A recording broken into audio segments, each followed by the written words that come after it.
D'ici 30 ans, la France comptera 1,5 million de personnes dépendantes, soit 50% de plus qu'aujourd'hui. Comment notre système de protection sociale parviendra-t-il à gérer ce nouveau risque? C'est pour tenter de répondre à cette question que l'OCIRP organise avec ses partenaires ces journées nationales sur le 5e risque.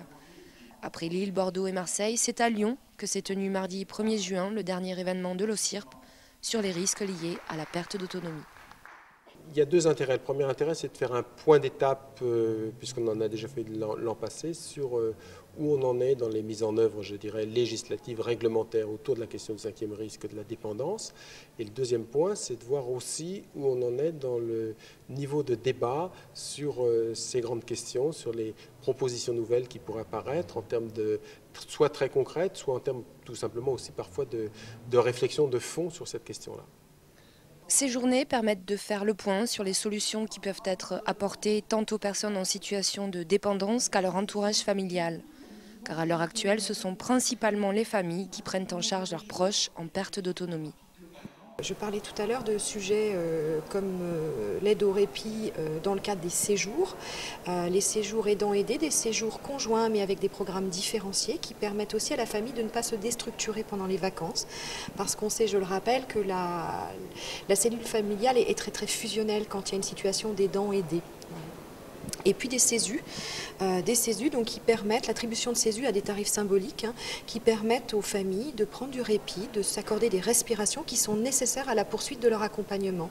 Ces moments de respiration sont vraiment essentiels parce qu'ils ne pourraient pas poursuivre, ils seraient usés, on serait dans des situations de burn-out importants et on pourrait même arriver à des situations de maltraitance.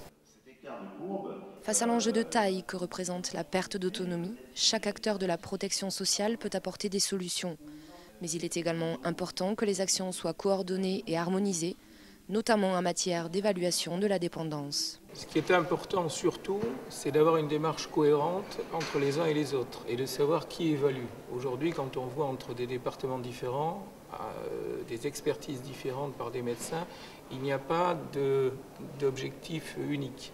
Il n'y a pas de réflexion unique, il n'y a pas de diplôme unique et je pense qu'il va falloir trouver, comme on a trouvé à l'époque sur l'assurance automobile, sur la réparation juridique, il va falloir trouver des diplômes multidisciplinaires parce que analyser l'état de dépendance, ce n'est pas forcément médical, ce n'est pas forcément social, ça rejoint les deux. Et les deux, aujourd'hui, il n'y a pas de diplôme d'évaluation qui permette d'une région à l'autre d'avoir la même analyse. Et on voit la dernière étude qui est passée il y a à peu près une semaine par Ernst & Young, dans lequel, en fonction des départements, l'indice de vieillissement et la progression de la PA n'est pas du tout la même. Au-delà des acteurs de la protection sociale, c'est la société dans son ensemble qui est concernée par les problématiques liées à la dépendance. Face aux défis posés par le 5e risque, la réponse ne pourrait être que collective.